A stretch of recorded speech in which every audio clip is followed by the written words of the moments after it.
We will be going live on our Facebook page so that our brothers and sisters could follow as well. Okay. So this is the series on the biblical study.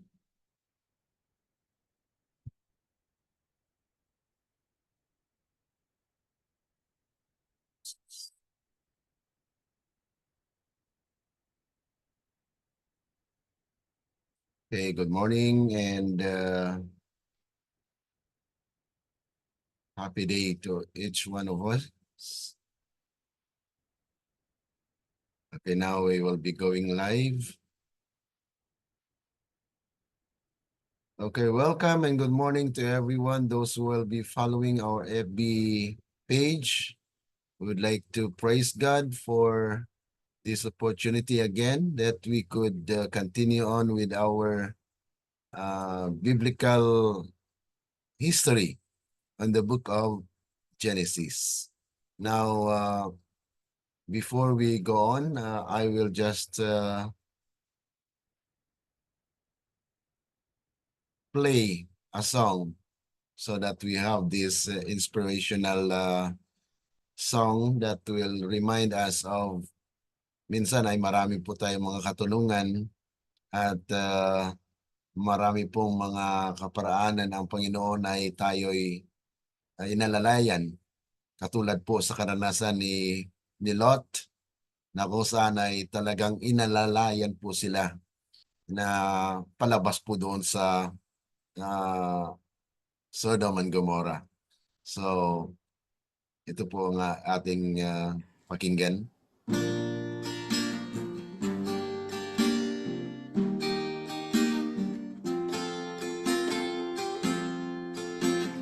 Bakit may mga tao hindi makontento kahit sila'y mayaman at sikat sa mundo?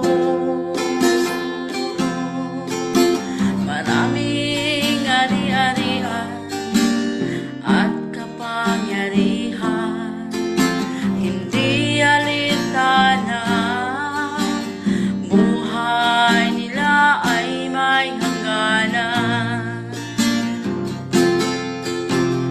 Darating ng araw, kanilang iiwanan ang mundong ito, puno ng kaguluhan. Lumilipas ang araw patungo sa kawalan. Huwag mo nang hayaan na ikaw ay maiwanan. Si Jesus ang kasagutan, siya lamang ang kailangan. Kilalanin siya at paglingkuran.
ay tama po na may panahon pa at kailangan po natin na paglingkuran ng ating Panginoon dahil siya po ang may-ari ng ating buhay.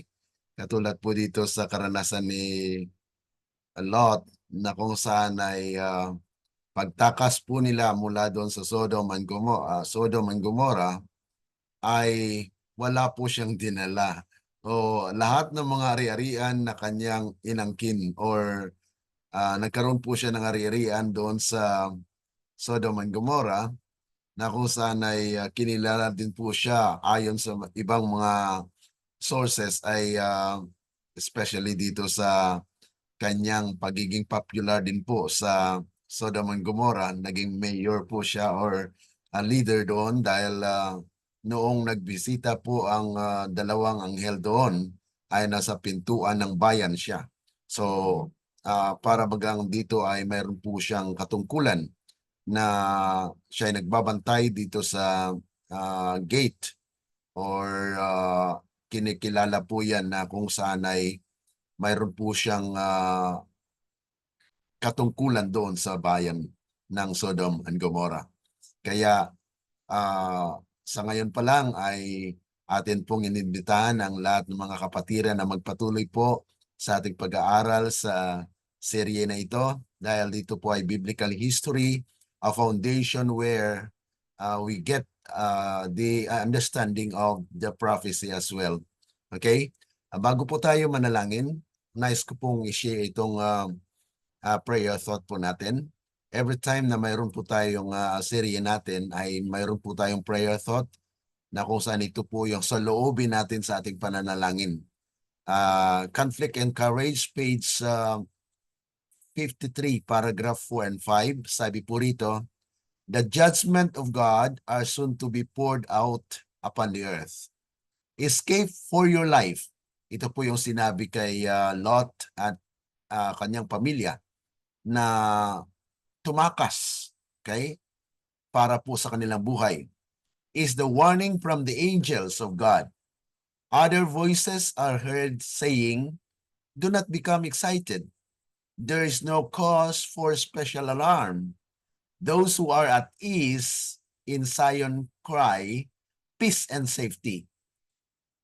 While heaven declares that swift destruction is about to come upon the transgressor, the young and the frivolous, the pleasure-loving, consider these warnings as idle tales and turn from them with a jest.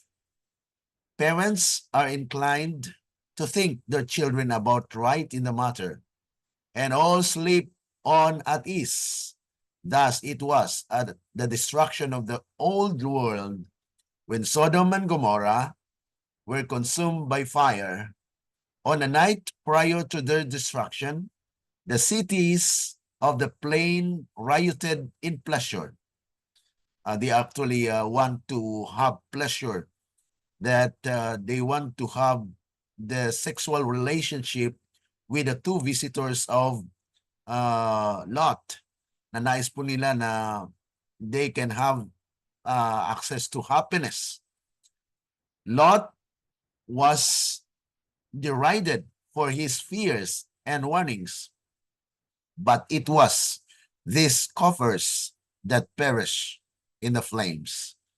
That very night, the door of mercy were forever closed to the wicked. Careless inhabitants of Sodom were destroyed at the time. Kaya bago pa man magsara ang kaligtasan po para sa iglesia, dahil alam po natin God's judgment will start in the house of God.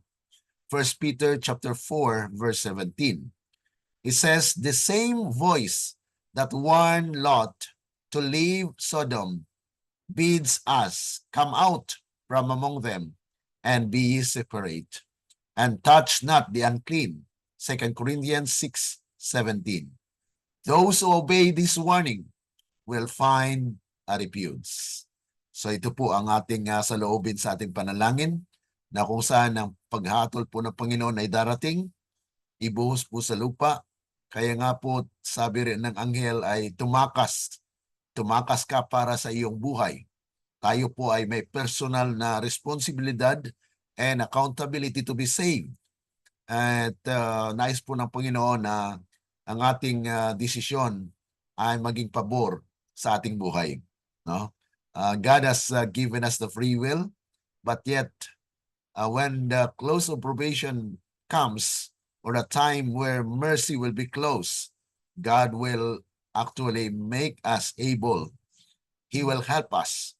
Kaya nga po dito sa kasaysayan ni Lot and kanyang pamilya ay sila po ay hinawakan. So inalalayan palabas doon sa bayan. Kaya nga idalangin natin na tayo rin po ay alalayan ng anghel na mailigtas po sa kasamaan ng lupa. Tayo po ay manalangin. Dakila at mabagin po naming Ama na nasa langit ka sa muli. We are so thankful, O God, that you wake us up with new life, new strength today.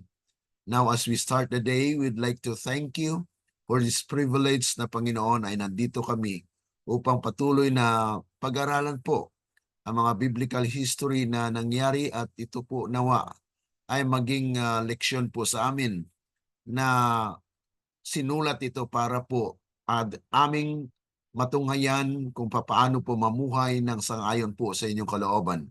Hindi po namin gayahin ang mga bagay at mga nangyayari o nangyari na po sa kasaysayan.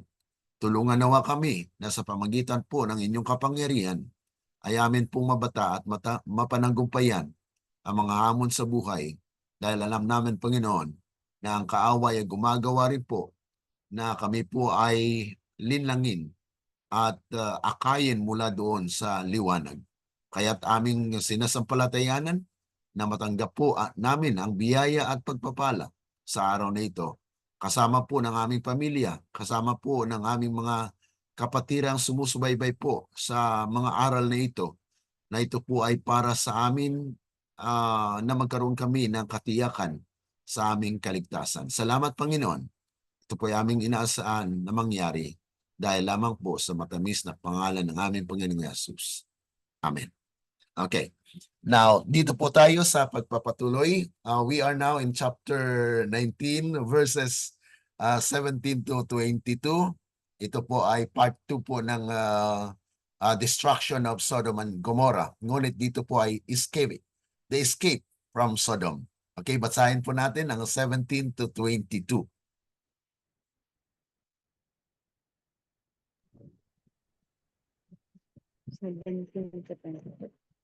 At nangyari na nang sila'y mailabas na nila ay sinabi, itakas mo ang iyong buhay, huwag kang lumingon o huminto man sa buong kapatagan, tumakas ka hanggang sa bundok, baka ikaw ay mamatay. At sinabi sa kanila ni Lot, huwag ganyan, Panginoon ko. Narito, ngayon ang lingkod mo ay nakasumpong ng biyaya sa iyong paningin at kalaki mo ang iyong awa, ipinakita sa akin sa pagliligtas ng aking buhay at ako'y di makatatakas sa bundok. Baka ako'y abutan ng sama at ako'y mamatay. Narito ang bayang ito ay malapit takasan at maliit o tulutan mong tumakas sa koroon. Di ba yaoy maliit at mabubuhay ako? At sinabi sa kanya, narito sa bagay mang ito ay pinayagan din kita na hindi ko gugunawin ang bayang iyong sinalita. Magmadali ka at tumakas karoon sapagkat wala akong magagawa hanggang sa dumating karoon. Kaya't ang pangalang itinawag sa bayan ngaon ay Sol. Okay. So dito po ating mapapansin na ang may instruction po ang Panginoon na kung saan ay sa pagtakas po nila ay dapat ito ang gagawin, na huwag lumingon dahil yan po ay kapahamakan. Kaya nga po sila po ay inalalayan ng Panginoon, hinawakan ng kanilang kamay. Ibig sabihin mga kapatid ay para bagang nandito na yung kaligtasan ninyo. Hinawakan nitong mga anghel ang kanilang kamay upang tumakas po doon sa Sodom and Gomorrah. Kaya nga po sabi ng anghel ay, escape for your life. Tumakas ka para po sa iyong buhay. At patungo ka sa bundok, baka baka magunaw ka ron o you will be killed. At sabi ni Lot dito ay, Panginoon, salamat na inyo po akong at ang aking pamilya ay inyong niligtas. Dahil pagkatapos po noon mga kapatid na sila po ay pinalabas doon sa bayan ng Sodom, ay nagunaw, nagkaroon po ng apoy. There's a flaming fire that consumed the Sodom and Gomorrah.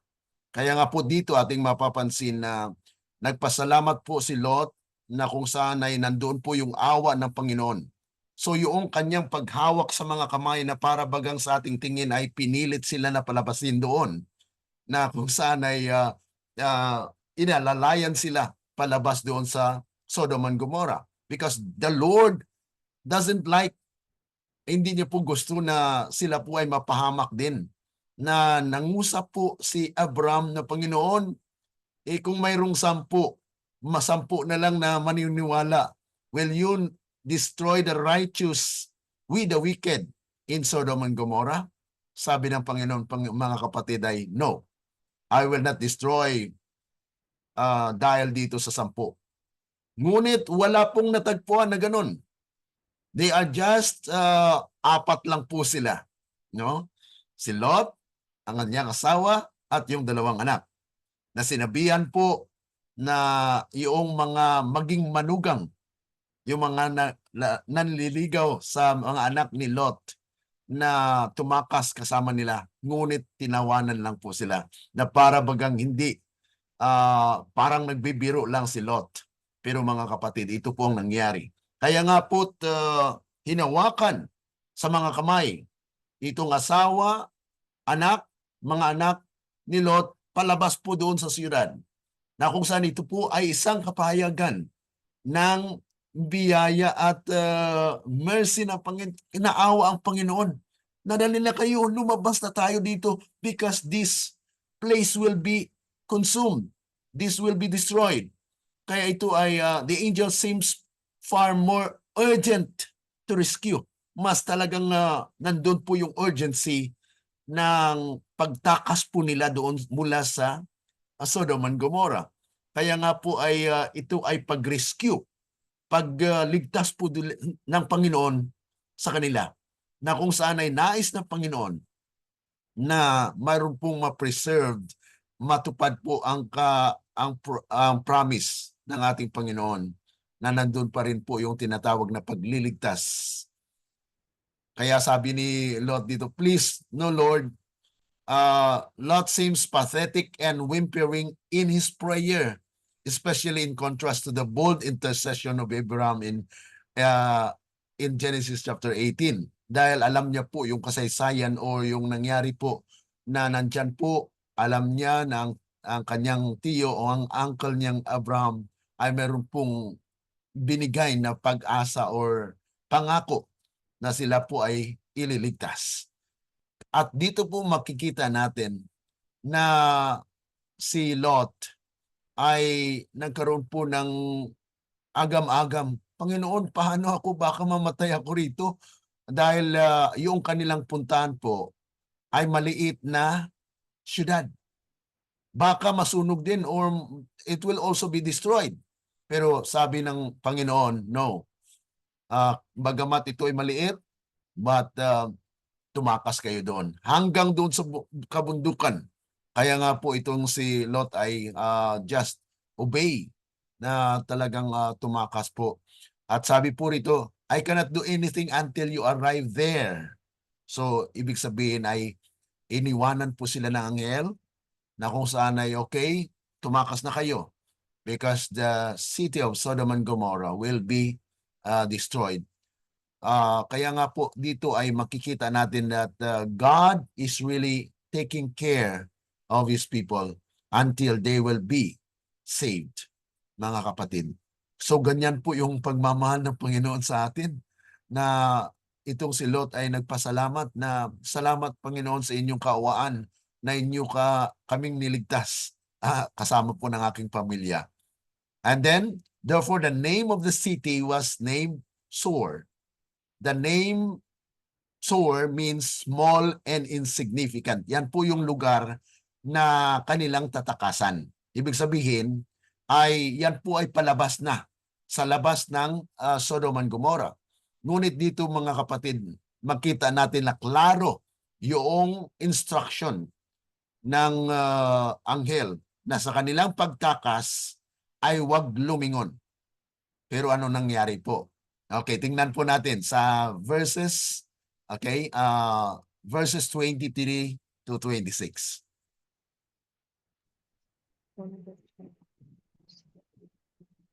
Ang araw ay nakalitaw na sa lupa nang dumating si Lot sa Zoar.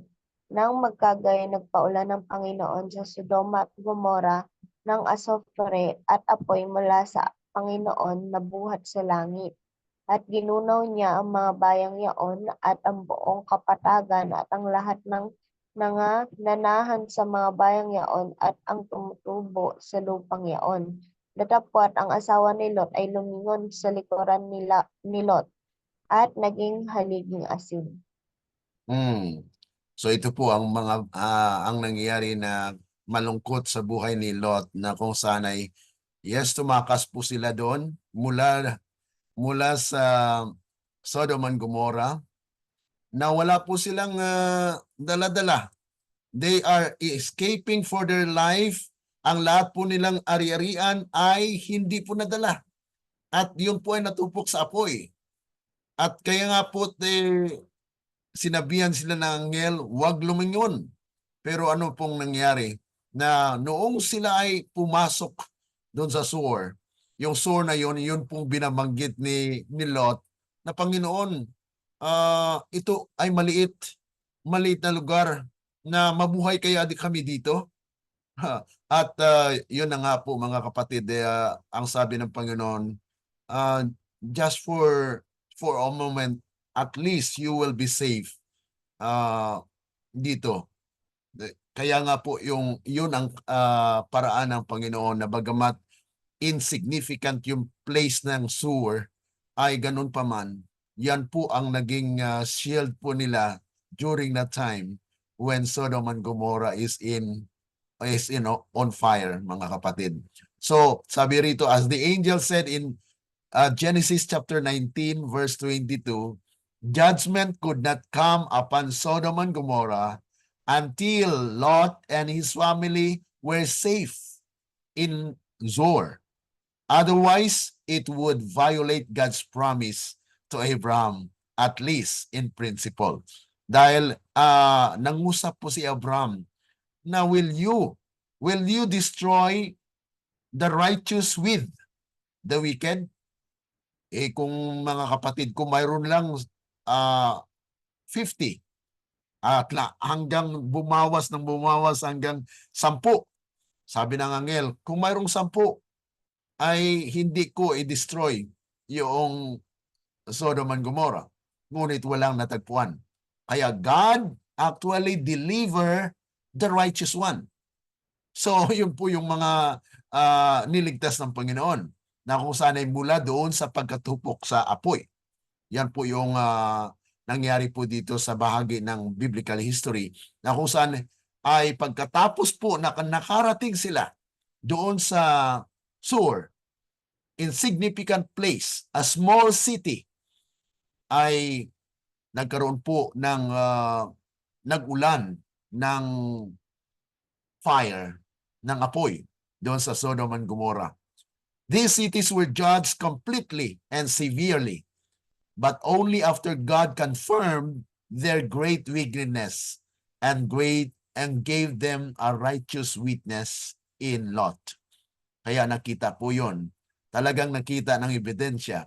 Kaya noong sinabi ng anghel kay Abraham, palusong kami roon. Pupunta kami roon at tingnan kung totoo ba ang sigaw ng kasamaan sa Sodom and Gomorrah. At ganun nga po ang nangyari. Nung dalawang lalaking ito ay pumunta po roon at yun po ang nangyari na nais ng mga tao doon, kahit mga bata, na magkaroon po ng kasiyahan. Kasiyahan in the sense that they want to know these two visitors na it has actually a significant implication. Na pag sinabing they want to know, it means that they want to have a sexual relationship. Yan po ay homosexuality na nangyayari po. At ngayon po sa ating bayan, sa ating sanglibutan ngayon, ay laganap na po yung LGBT. At mananatili po ba ang sanglibutan na ganito? There will be a judgment as well in the world, mga kapatid. Kaya ito ay isang babala din na kaya nga po pinag-aralan natin yung biblical history that we can glean some of the principles na nais ng Panginoon na ating maisakabuhayan para ma-escape po tayo doon sa judgment. Ang nangyari po sa asawa ni Lot ay she looked back. Ito ay isang kapahayagan na ang kanyang puso ay nandun pa sa sanglibutan. Doon pa sa mga ari-arian na kanyang iniwanan. Ito po ang nangyari na naging pillar of salt na kung saan ay because of his disobedient. Nag-disobey po siya sa Panginoon. Nasabi ng Panginoon, wag lumingon. Lumingon po siya. Kaya with a specific instruction of the Lord, when we are violating them, even we have been saved. Ito po yung sinasabi po natin na we don't believe in OSAS. Yung OSAS po, once saved, always saved. This is not our belief. That once you are saved already, you will always be saved. That is not our belief. Once na we violated, katulad po dito sa asawa ni Lot, hinawakan po sila palabas doon sa syudad dahil parang ayaw umalis. Pero in urgency, the angel took them in that morning na kung saan ay talagang nasa kasukdulan na po yung kasamaan ng Sodom and Gomorrah. Kaya nga po, it was turned into a pillar of salt dahil doon sa violation po na lumingon po siya. At ang kanyang puso ay nandun pa po sa mga bagay sa sanglibutan. Kaya leksyon po natin ito, mga kapatid, na wag po tayong lumingon. Lumingon sa mga bagay na sa makasanglibutan. Dahil kung ito po ang mangyayari, ay tayo po ay mawala rin at mawaglit. Maging walang baliwala lang po ang pinagpagalan po ng ating buhay. So some things she lingered behind and was caught up in a cataclysm. But somehow, mga kapatid, ito po ay talagang unique na judgment ng Panginoon para sa kanya. Because of her disobedient to the command and instruction of the Lord, ay yun po ay nagpapakita lamang ng estado ng kanyang puso kung saan po ba yung kanyang puso. Na para bagang nag-regret siya, ay malaki ang aking ari-arian doon. Talagang yun po ay isang malinaw na paglabag po doon sa instruction ng Panginoon na huwag lumingon. Okay, patuloy po tayo. Verses 27 to 29.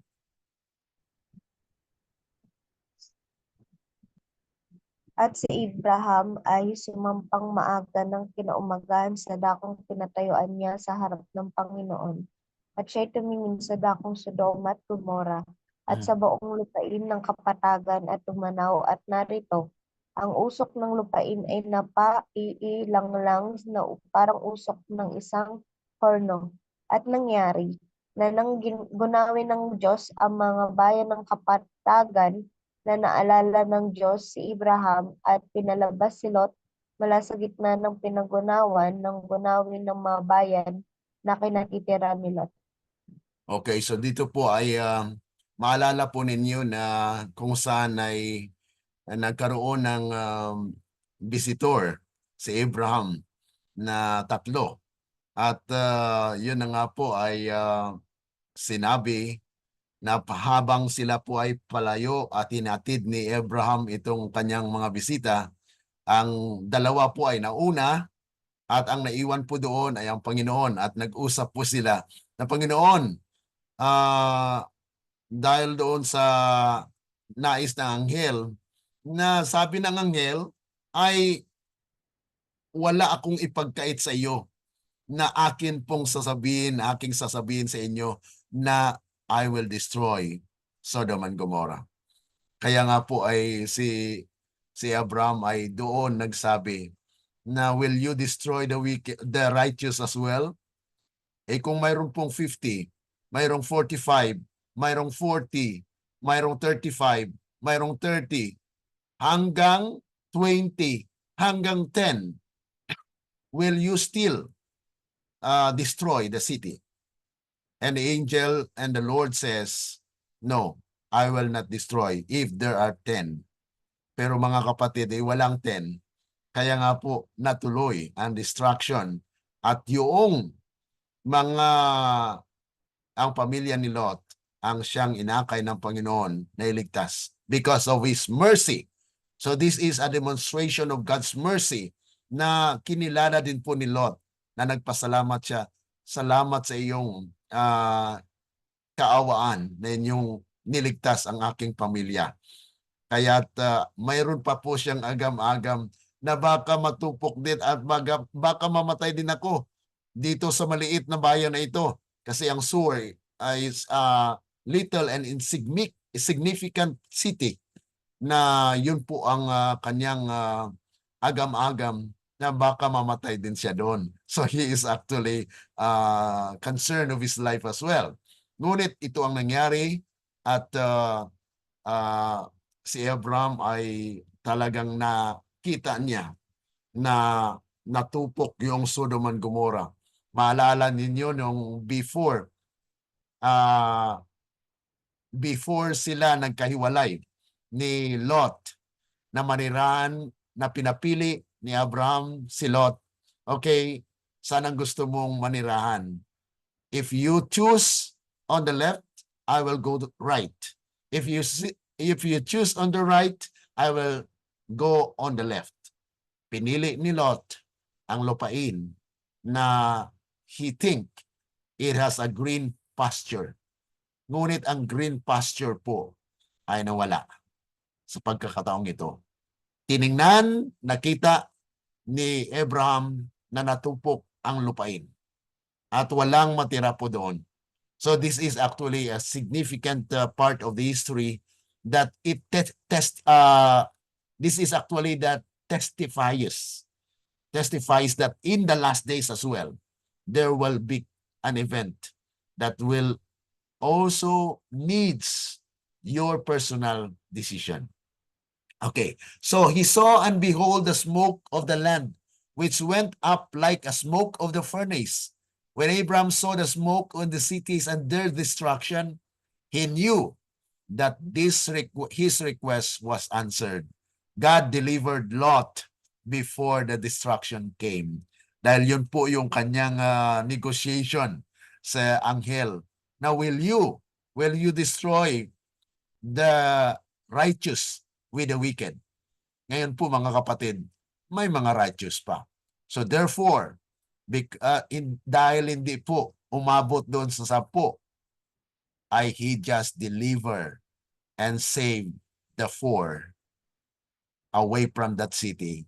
Kaya nga po yun ang nangyari. Ngunit ang nangyari ay ito nga po, ang asawa ni Lot ay naging haliging asin.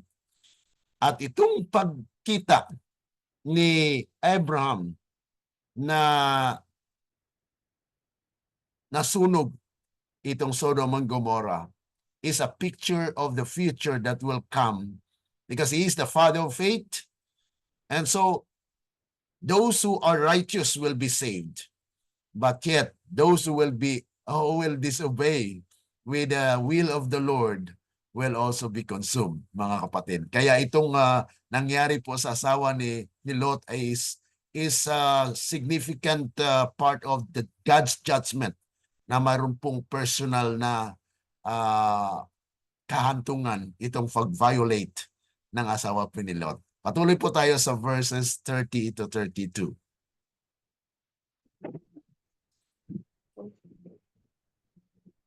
At sumampa si Lot mula sa Sor at tumira sa bundok at ang kanyang 2 anak na babae na kasama niya sapagkat siya'y natakot na tumira sa Sor.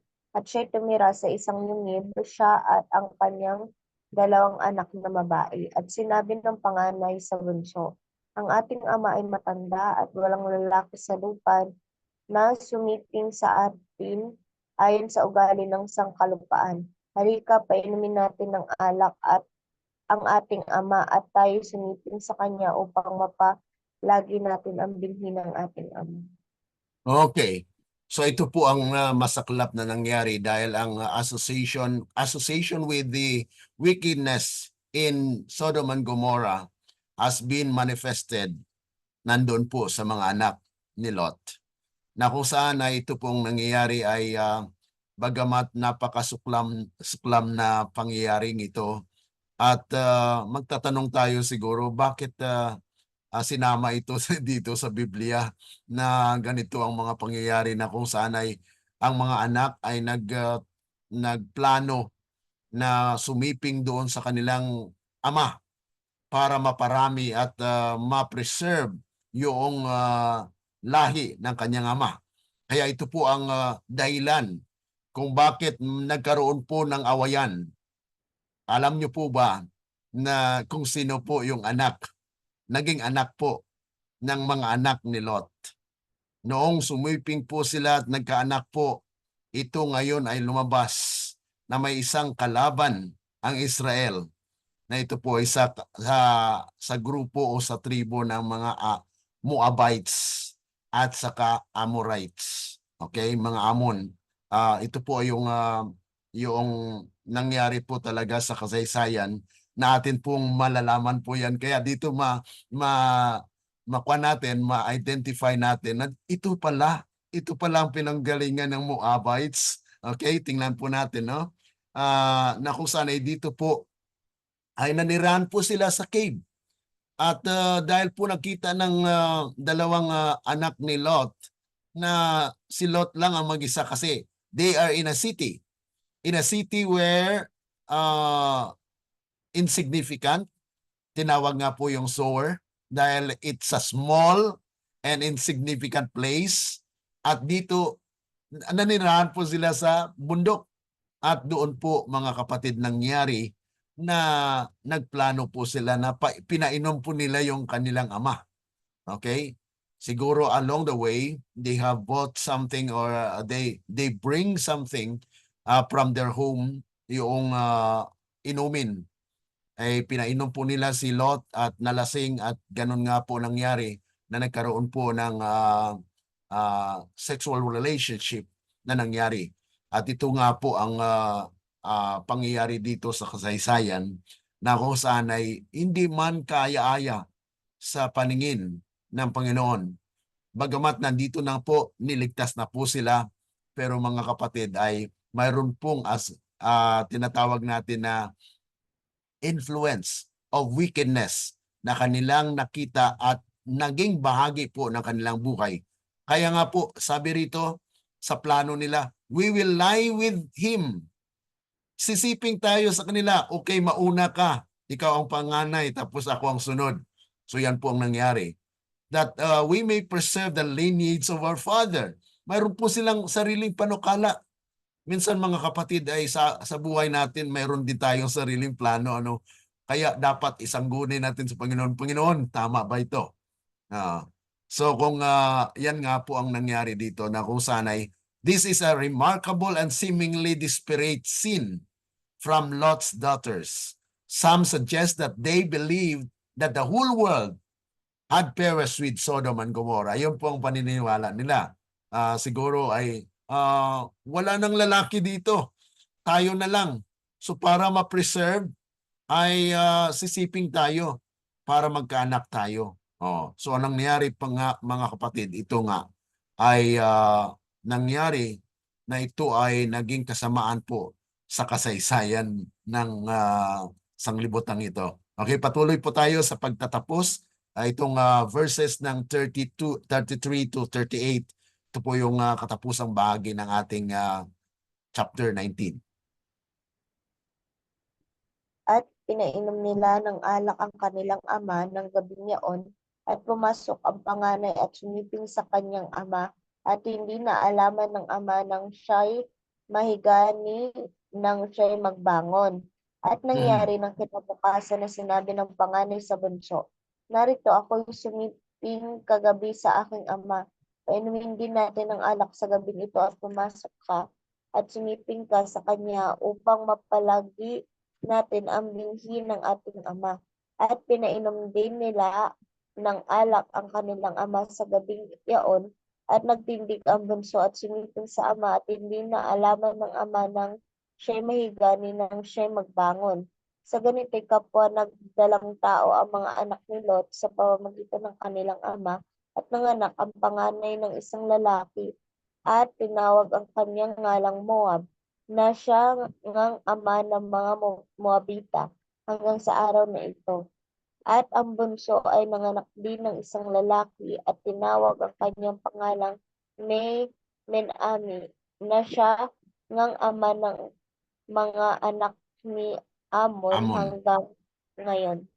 Okay, so dito po ma-trace po natin na dito pala po nanggaling yung Moabites at saka Ammonites, okay?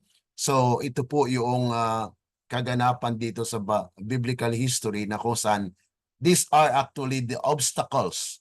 Ito po yung mga hadlang doon sa bayan ng Israel na kung makita po natin at mapatuloy po natin ang kasaysayan, ay dito po natin, ganito palang nangyayari sa kasaysayan. So this is actually out of the bunga po or consequences of the sin that had been done during the time when Lot has been saved from Sodom and Gomorrah. Na kaya nga po ay makakuha tayo ng leksyon na hindi po talaga maganda ang influensya ng sanglibutan. Katulad po dito, yung mga anak ni Lot, we know that the influence of Sodom and Gomorrah has na-engraved na po yun sa buhay at sa puso ng mga anak ni Lot. Kaya nga po itong nangyari, nagkaroon po ng nagkaanak sila, at yun na nga po si Moab at saka Ben-Ami, na kung saan ito po yung mga descendants ng mga tao na hanggang ngayon, sabi po sa talata, na ito po ay naging kasama rin. Tatlong grupo na po. Ano po? Yung si Ismael, Moabites at saka Ammonites. Ito po yung mga actually sa lahi ng mga pamilya o descendants ni Abraham. Abraham, naging uncle po siya ni Lot, at ito nga po ang nangyari na kaya hindi po natin maasahan talaga na in our family, all are well. Dahil pinapahayag po dito sa banal na kasulatan na bagamat doon sa pamilya ni Abraham na tinuring na si Lot ay righteous, ngunit dito rin po ay mayroon ding nangyari na kasamaan na magdudulot po ng problema po sa bayan ng Israel.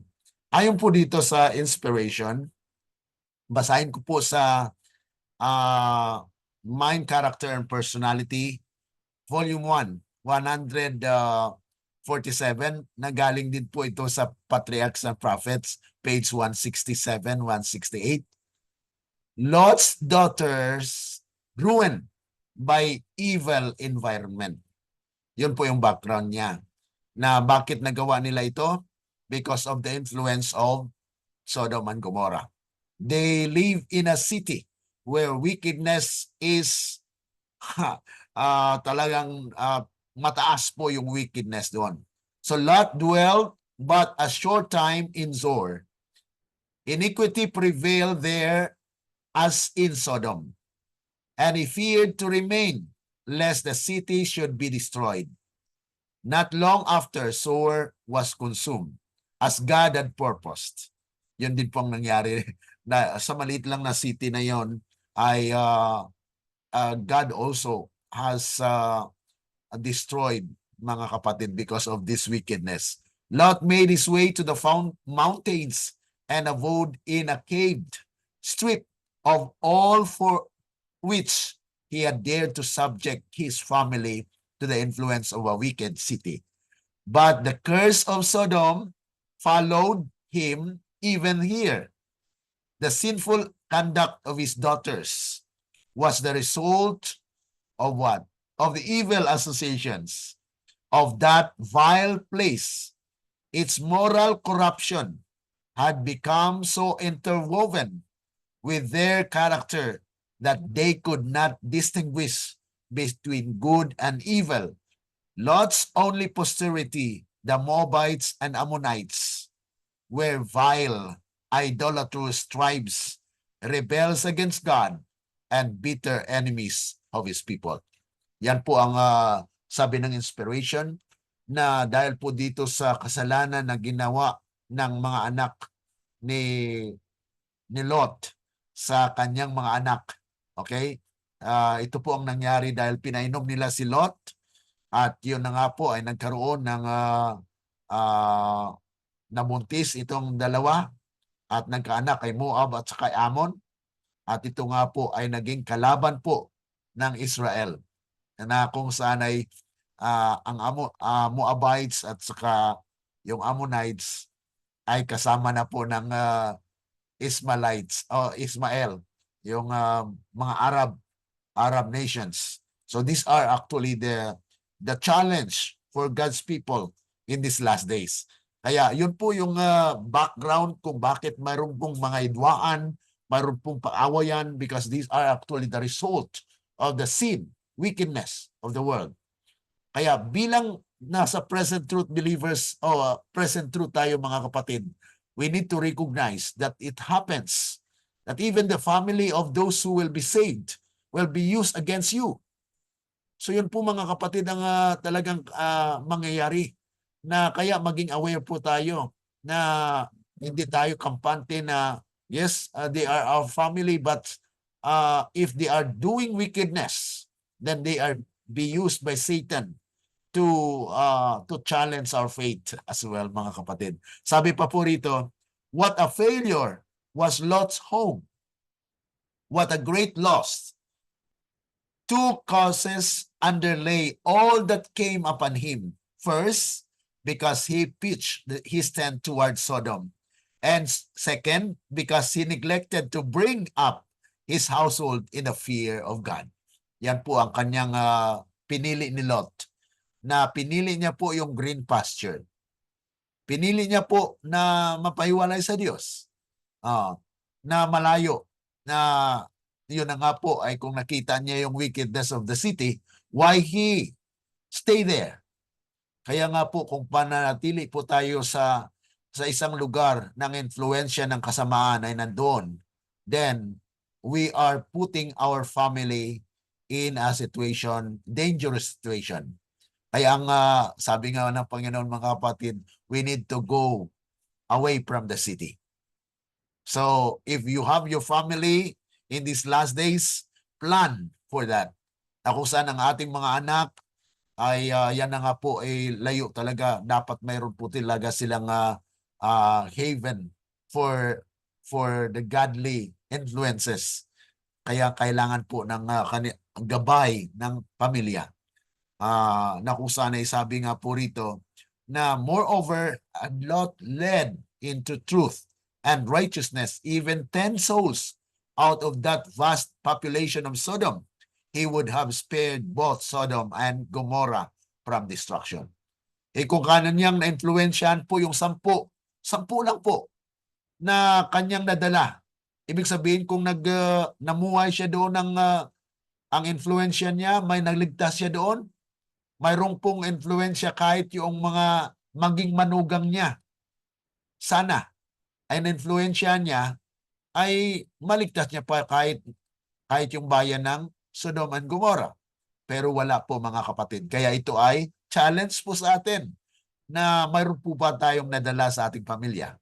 Mayroon po bang nadala sa ating mga kaibigan na sana po ay naging daluyan din po tayo ng pagpapala para doon sa iba. Okay, last po na slide natin. Sabi po rito, shun evil associations. Dapat po iwasan talaga yung evil, wicked associations.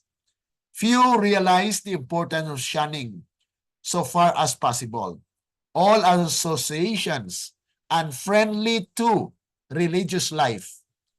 In choosing their surroundings, few makes their spiritual prosperity the first consideration.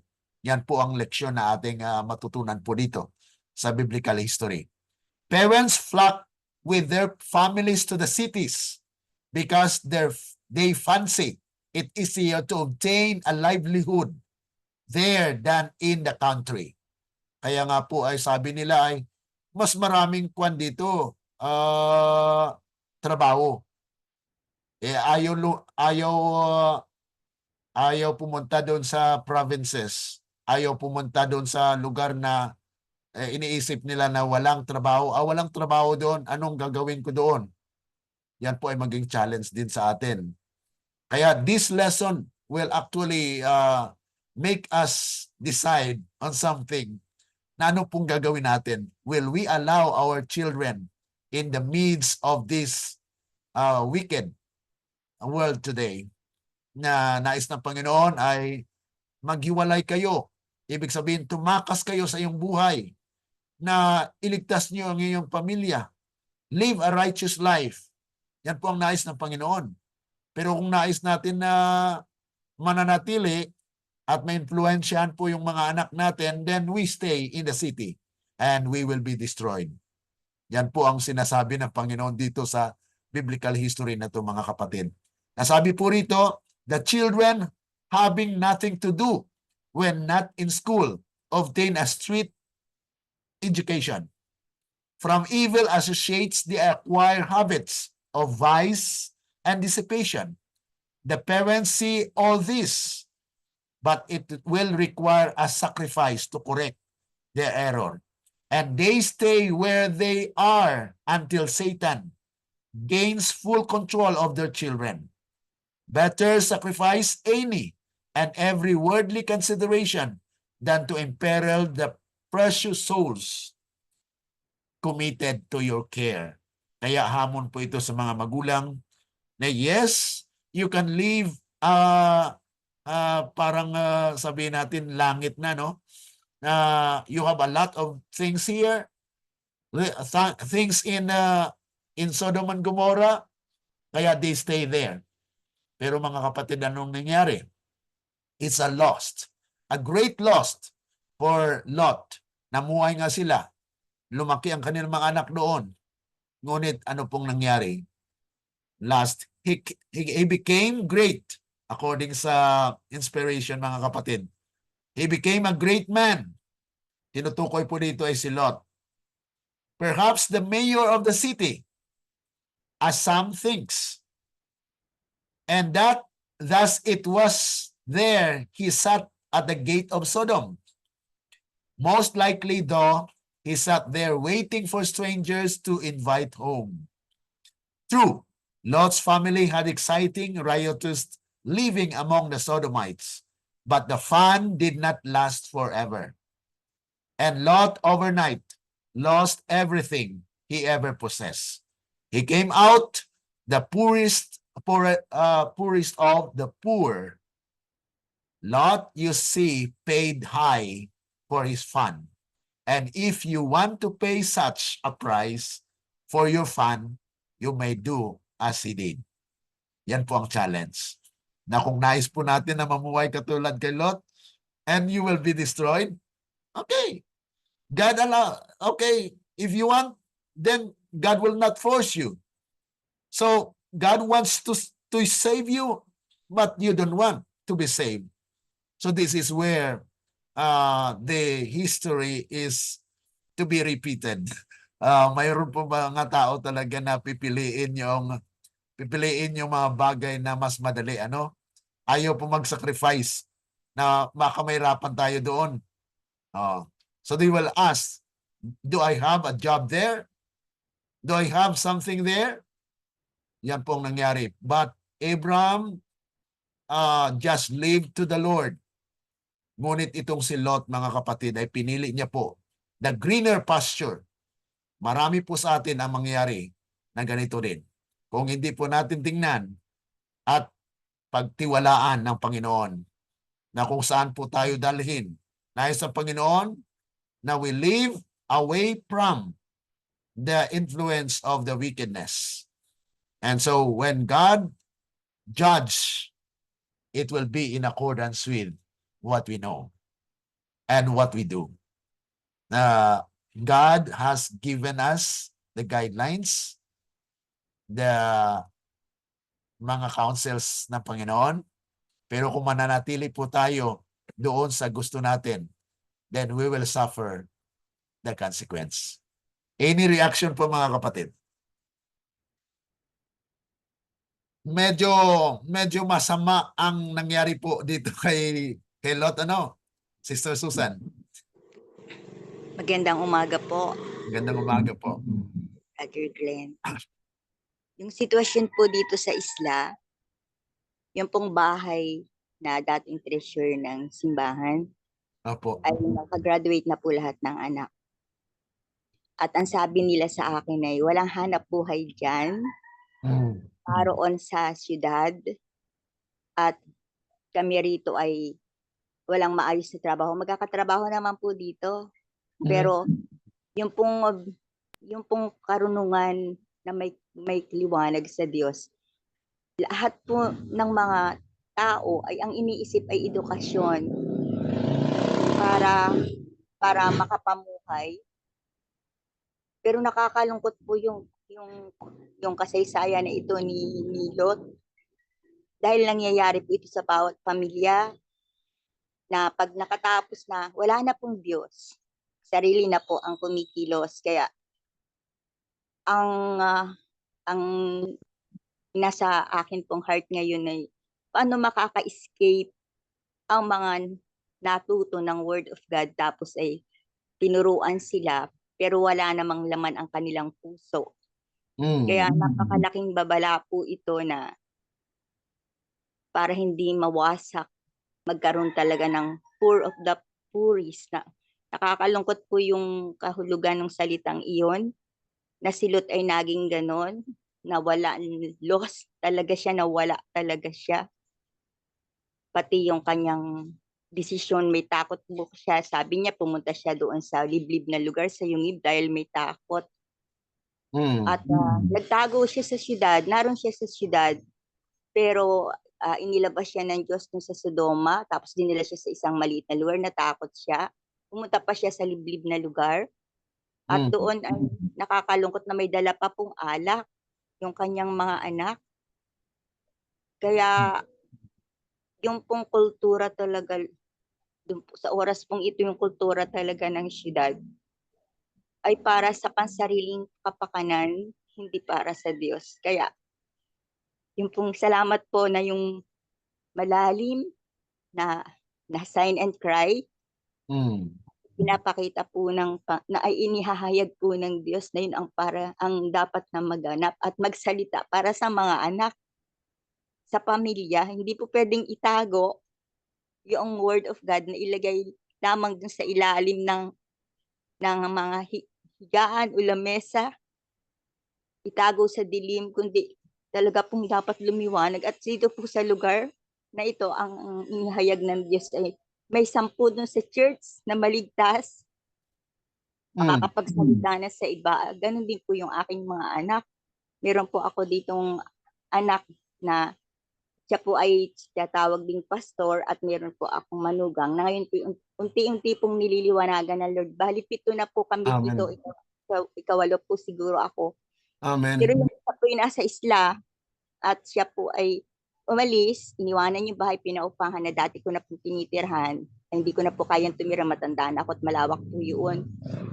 Na ipinagtiwala po niya sa akin na pamahalaan, at may lote pong binigay na 140 square meter. Kaya nakakalungkot po yung mga katotohanan ngayong umaga. Bawat umaga ay may reflection ang God na makita ang kalagayan ng pamilya, makita ang kalagayan ng sarili, makita ang kalagayan ng tinuturuan. at makita ang kalagayan sa tulong ng bukas na mata ng galing sa Lord na spiritual eye, spiritual ear. Hindi po napakadali ng mga tao na makita po ito, brethren. Pero salamat po na may ginagamit para dito na mabuksan. Nawa nga po ay yung mga pinisend ko, mga buksan po ang kanilang isip ng Diyos. Ang Diyos po ang magbukas sa kanila at makinig nila ang katotohanan. Kaya kailangan po natin talagang manalangin din at talagang tumayo sa prinsipyo, dahil kung hindi po tayo tatayo sa katwiran ng Panginoon, ay paano pa po yung pamilya natin? Katulad po dito kay Lot, actually, he was used by God as well para doon sa mga anak niya, pero nung pagdating na doon sa test na paano po yung kanilang kalagayan na walang lalaki sa kanila, yun po ang naging challenge sa mga anak niya.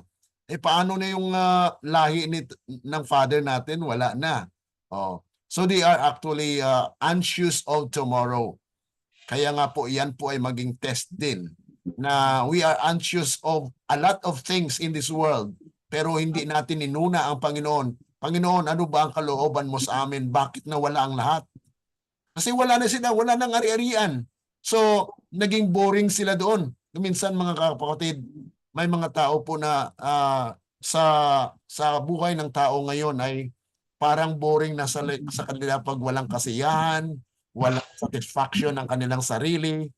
Kaya naghanap po ng satisfaction itong dalawang anak ni Lot, na to satisfy their ambition, their plans. Ayon po ang nangyari.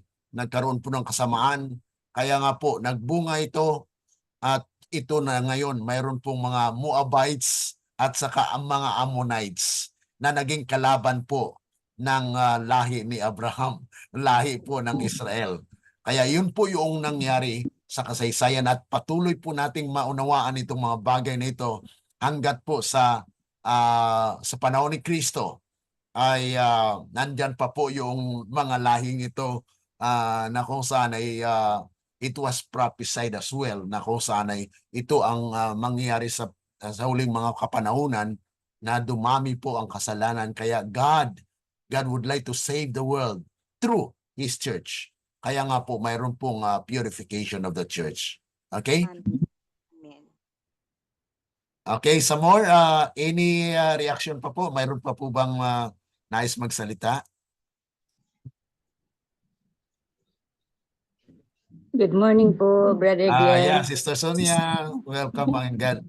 Good morning Meron po. lang po akong gustong itanong, actually hindi po about dito sa ating napag-aralan. Kasi po may nakita po ako ng yung ating mga ganito pong pag-aaral ay nire-record, tapos pino-forward po sa ating GC. Pwede po bang i-forward din yun sa mapapanood din po ba nila yun? Ito po ay... Halimbawa, ipo-forward ko sa group ng chat ng mga anak ko, namin ng mga anak ko. Pwede po ba yun, Brother Glenn? Yes, of course. You can share. Din po nila yun? You can share po. May YouTube channel po tayo na you can share the link. We have the playlist. All of these subjects natin na pag-aralan po sa biblical history, it was recorded. And you can actually send it wherever you want. At ito po ay libre naman po yan na i-share, because this is actually the message for us, na kaya nga po nire-record po talaga natin, at para po ma-share natin sa iba din. Okay po, thank you po. Kasi sa totoo lang, Brother Glenn, ako'y ngayong umaga ngayon narinig po itong ating ay pag-aaral, ay ako po'y nalungkot talaga, kasi sabi ko nga, naisip-isip ko rin po yung mga anak ko. Sabi ko, mabuti pa nung nag-aaral pa lang yung mga anak ko, yung Sabat, pinaglalaban pa nila na hindi sila mag-exam. Kung bakit ngayon na mga tapos na sila, may mga nagtatrabaho na, sila na mismo yung hindi na nila pinaglalaban yung Sabat. Saka, kumbaga parang nalulunod sa unti-unti nilang pag-angat. Kaya nakakalungkot po talaga, pero talagang panalangin na lang po ang ating magagawa para sa ating mga anak. Amen. Yun po talaga, Ay, sister. Brother Glenn, parang mayroon din po akong naano doon sa mga anak po ni Lot. Kasi po yung di po ba yung parang para sa akin yung parang nakita ko yung kanilang thinking na parang maganda naman yung intention No, nila yes, actually, na oo. ayaw nilang kasi nakita nila paano na to, wala nang hindi na tayo mapuputol na yung lahi, ganyan. Parang ganun din ganun yung intention nila, ano po. So Oo. maganda naman, pero ang problema ay hindi po yun ang will ng ating Oh, Panginoon. hindi po yung kalooban ng Panginoon. Opo. Yes, we may think that we are doing well. Yung motibo natin ay maganda, pero the way we do it is not the will of God. Kaya God allows it, but yet you will reap the consequence. Brother Glenn, Sige good po. morning sa lahat. Good morning po. Yung sinabi kanina tungkol sa mga anak niya, ang sa akin man masasabi ko, mabuti pa nung maliit pa sila. Opo. Madadala mahawakan natin sa kamay. Oo. Pero ngayon, meron na silang sariling desisyon. Opo. Kaya para sa akin mabigat eh. Totoo po, napakabigat po. Yeah, yun ang nangyari mga kapatid, ano? Kita mo yung pagpalabas po ng Panginoon sa kanila sa Sodom and Gomorrah, hinawakan po sila. Pero nung nandun na sila na lang, ay they choose for their own. Kaya doon po talaga yung lalabas yung personal na desisyon po natin na kung ano po ang nangyari sa buhay natin. Ayun po yung influensya na nananatili sa ating mga buhay. Kaya kung train up a child in a way he should go, ay may panahon po sa kanilang buhay na palalahanan po sila ng Panginoon. Kaya wag po tayo mawala ng pag-asa. Kung inubog natin sila sa tama during the time of their younger years, we just pray mga kapatid that they can learn from their lesson na babalik din po yun. Brother Glenn, Yes po, yes po. dito po sa isla, ang sinabi po ng Lord sa amin ay manalangin para kami po maging Sabbath day Keeper. ang mangyari dito. Start po kami sa prayer. At ngayon po inaantay po namin yung katugunan ng Lord. Iilan po kaming nanalangin kasi iilan na po ang worker dito. Workers Amen. na po. Pero yung pong mga natirang iyon ay yung humihingi ng purification ng heart sa Lord. Ang kalagayan po ng mga anak, kahit po ang asawa, ay talaga pong makikita ang buhay po ng mga anak ni Lot. Kaya ngayon po, sa ngayong araw na to, ang inilagay ng Lord na ibinibigay ngayon ay simula ng manalangin para sa mga anak dahil hindi po natin kaya silang baguhin. Meron po akong naranasan kahapon, gabi na po akong umuwi. Ako po nagkita at nag-Bible study sa kanila. Ay sabi po nung ama, ay yung kanyang anak, kinalimutan na niya dahil humingi ng pera, nagsama po sa lalaki, nagkaanak. Tapos nilalagyan po ng pasa ang mga katawan niya. At may mga po na ipinapakita na siya'y naghihirap. Yung anak po niya nandirito, yung baby, ay yun lang po, humingi ng pera, kumuha. Lagi pong pera ng pera. Ang ama naman po lumapit sa simbahan. Ngayon po doon na sila titira at doon na sila uupa sa katabing tinitirahan kong bahay. Sabi niya, lalapit na po ako sa Diyos pero bayaan ko na ang aking mga anak. Dahil mabuti naman akong tao pero bakit ganun ang ginagawa niya sa akin. Kaya prayer po talaga, Brother Glenn. Yes. Ang isa ng pananampalataya na binigay sa atin yung pong biyaya talaga na pinagkalooban tayo. Sa pananampalataya nawawala ang takot. Sa pananampalataya nawawala ang mga katanungan para sa kabigatang nadarama. May peace of mind sa Lord. Salamat po sa biyayang iyon kasi madami rin po akong mga anak nasa kabila. Sila po nag-aral ng theology. May 4 years course po sila doon. At At kahit po nag-aral ng theology, hindi po talaga maunawaan ang kahulugan ng buhay na katulad ngayon. Kaya po wala tayong magagawa kundi manalangin, manalangin na may pagluha. Dahil nakakalungkot po yung mga buhay ng mga anak natin.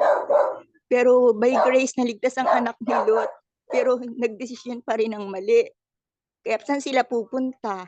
Kaya prayer po, yun ang pinakang makapangyarihan, nakakilos.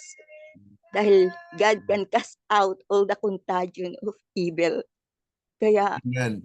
makapangyarihan po ang ating Diyos. Doon po lang tayo magtitiwala. Kabag-abag ang kalagayan ng pamilya na wala sa Diyos. At yun po ang iniluluha natin sa Panginoon araw-araw. Pag tayo nananalangin, pamilya natin.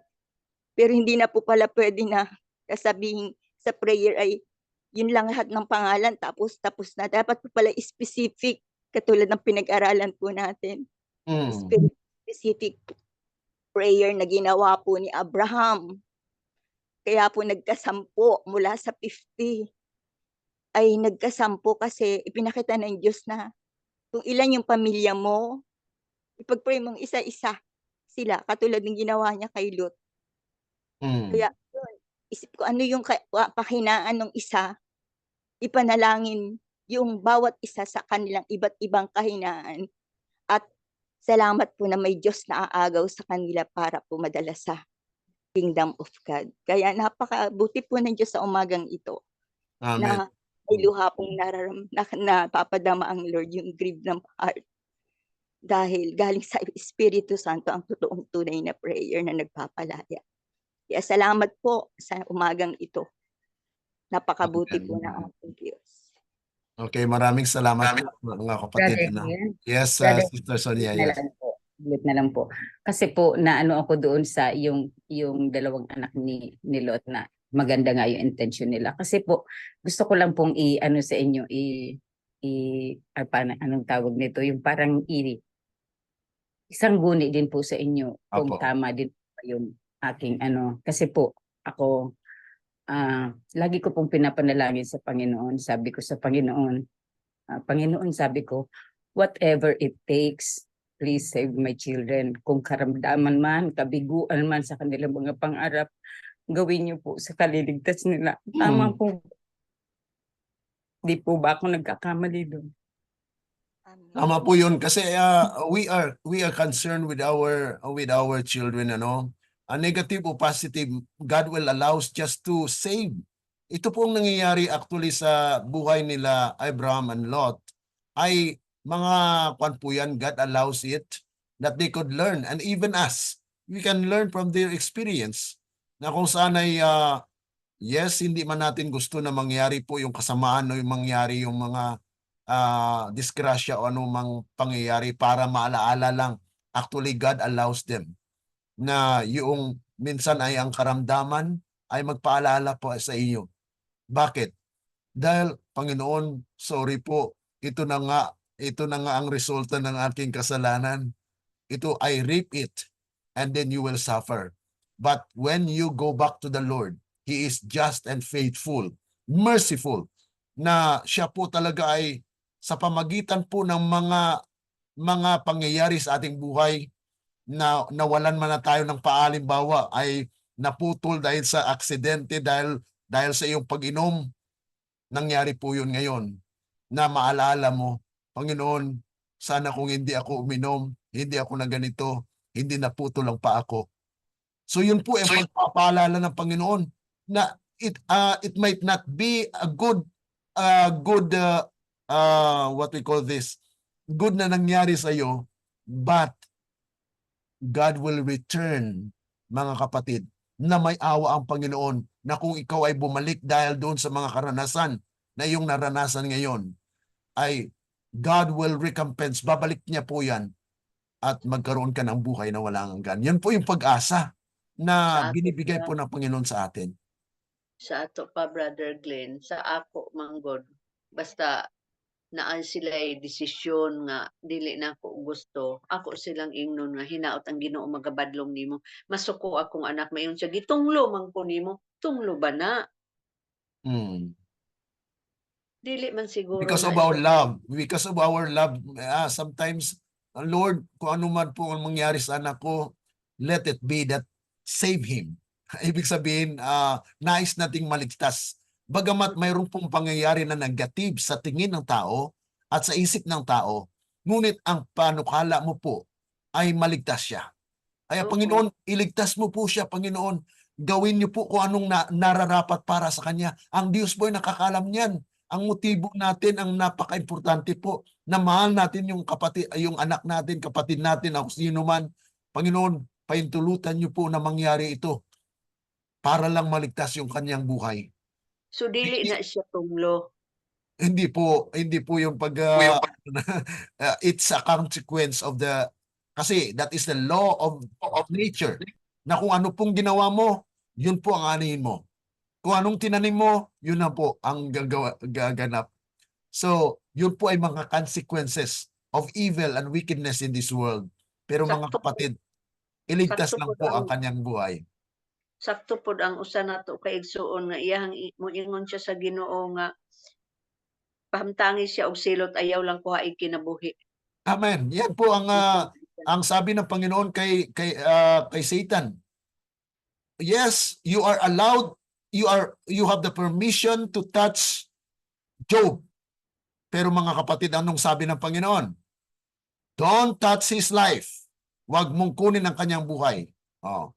So God allows the things that will test you.